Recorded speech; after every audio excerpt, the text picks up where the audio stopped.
여러분들이 계신 그곳엔 수선화도 피고 벚꽃도 피고 튤립도 피었겠지요?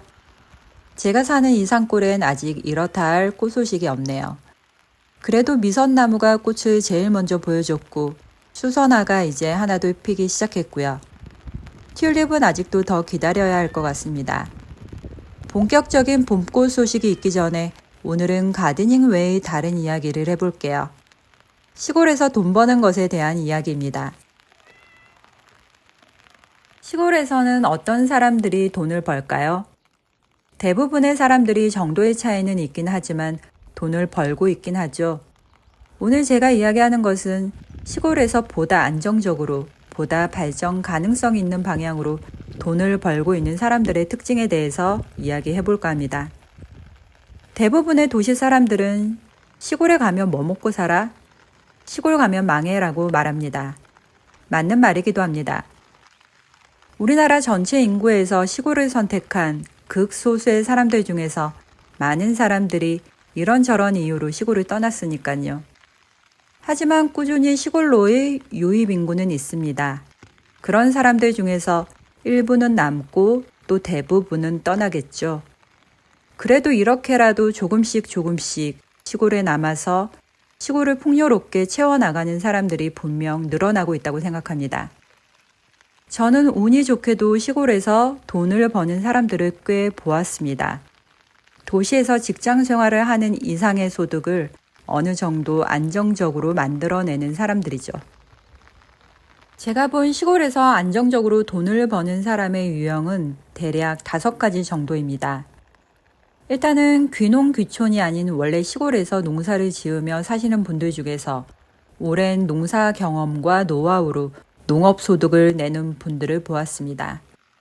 시골 원주민에 속하면서 농사가 아닌 슈퍼, 식당, 철물점, 건설업 등을 하시면서 소득을 올리시는 분들도 계십니다.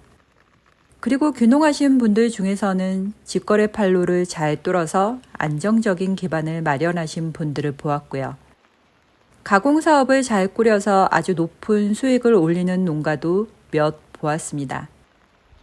그리고 귀촌하셔 농사 외에 민박이나 정원 관련 사업 아이템으로 수익을 올리는 경우도 보았습니다.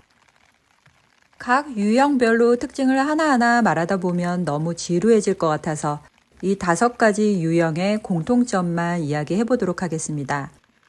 제가 곁에서 보니 돈을 버는 사람들은 남들과 확실히 다른 도전 정신이 있었습니다. 도시에서는 대부분이 직장인이라면 시골에서는 대부분이 농부입니다. 도시에서 남들보다 좀 더 돈을 버는 사람들은 직장인이 아닌 그 외의 사람들이죠. 시골도 마찬가지입니다.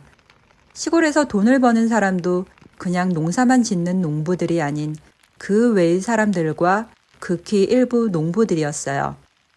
대부분의 시골 사람들이 농사를 지으면서 농사 지으면 남는 게 없어 하면서도 그냥 하던 대로 농사를 짓고 남들 하는 대로 장사꾼한테 팔고 하는 것과는 달리 돈을 벌고 있는 사람들은 남모르게 마음은 한껏 여유를 부려가면서 몸은 또 부지런히 돈을 버는 것 같았어요.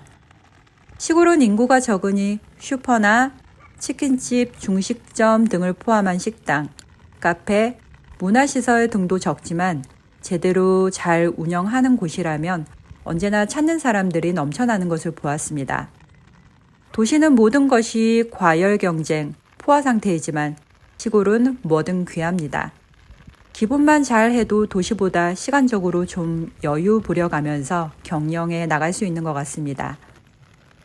다들 농사 지을 때 나 혼자 다른 자영업을 시작한다는 것이 처음에는 큰 모험이었겠지만 결국은 농사 수입보다 안정적인 수입을 만들게 되었을 것입니다. 시골에서 돈을 버는 사람들은 일단 돈을 벌겠다는 의지가 있었고 실천하는 사람들이었습니다. 자기가 만든 방향에서 돈이 된다는 느낌을 받으면 꾸준한 실천을 통해서 그것을 더욱 확실하게 공고하게 만들어 나갔습니다. 농사를 지으면서 직거래를 하시는 분들이 계신데요. 대부분이 귀농인입니다.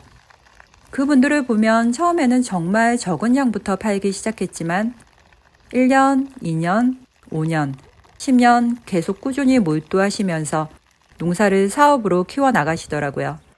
처음에는 원물만 판매하다가 나중에는 가공을 해서 판매하기도 하고요. 제 주위에서 직거래로 잘 팔리는 것들을 보면 뭔가 대단한 것들이 아니었습니다.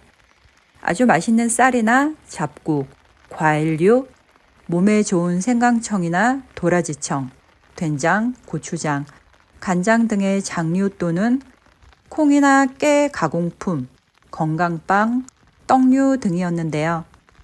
좋은 원료로 맛있게 만들고 그게 어느 정도 인지도가 쌓이니 이런 것들은 누구나 찾는 것이라 안정적으로 꾸준하게 판매가 되더라고요. 직거래를 한두 달 했다가 안 했다가 가공을 1, 2년 했다가 안 했다가 한 사람들 중에서 돈을 제대로 버는 사람은 본 적이 없습니다. 귀촌하신 분들 중에서 도시와는 완전히 다른 자연 환경 속에서 본인의 가치관을 정립해 나가면서도 돈을 벌고 계신 분들을 보면 제가 지금까지 본 것 중에서는 민박을 하시는 분들이 제일 많았고 그 다음이 카페였습니다. 제가 있는 봉화만 해도 최근 10년 동안 생긴 민박이나 카페가 꽤 많은데요. 산골에서 민박하고 카페하면 무슨 장사가 되겠어 하겠지만 생각보다 많은 사람들이 붐비고 있는 것을 보았습니다. 최근에 알게 된 곳이 있는데요. 그분은 취미로 20년 동안 정원을 가꾸신 분이었는데 정원을 오래 가꾸다 보니 번식시킬 수 있는 자원들이 넘쳐나서 온라인 스토어를 개설한 후에 모종 판매를 시작하셨다고 했습니다. 20년간 본인이 좋아하는 스타일의 식물을 가꾸면서 쌓은 노하우는 확실히 다른 일반 모종사와는 다른 차별성이 있어서 모종 사업은 순탄하게 진행이 되는 것 같았습니다. 당장이라도 정원 카페를 열어도 사람들이 많이 찾아올 것 같았지만 조용한 삶을 원하는 자신의 라이프 스타일과는 맞지 않다고 하시더라고요. 하지만 모종을 만들어 판매하는 것 정도는 자신의 성격과 잘 맞아서 시작을 하셨다고 합니다. 이렇게 자신의 라이프 스타일을 지키면서도 하지만 돈을 벌고자 하는 확실한 의지가 있고 또 이것이 시장성도 있고 부지런하니 돈을 벌 수 있는 것 같습니다. 아무것도 없는 불모지에서 자신이 추구하는 방향으로 한 개 한 개 만들어 나가면서 그것을 안정적인 수입으로까지 연결시킬 수 있는 분들은 확실히 모험가였고 실천가였고 돈을 벌겠다는 의지가 확고한 사람들이라서 가능했다고 생각합니다. 부지런함은 너무도 당연한 것이라 따로 말할 필요가 없는 것이죠. 부지런하다고 다 돈을 버는 것은 절대 아니지만 시골에서 돈을 잘 버는 사람들은 확실히 부지런했습니다. 시골에서 돈을 벌기 위해서는 원래 시골에 사시면서 기반을 잡은 분들이 아니라면 보통은 짧게는 5년, 길게는 10년의 세월은 들어가는 것 같습니다.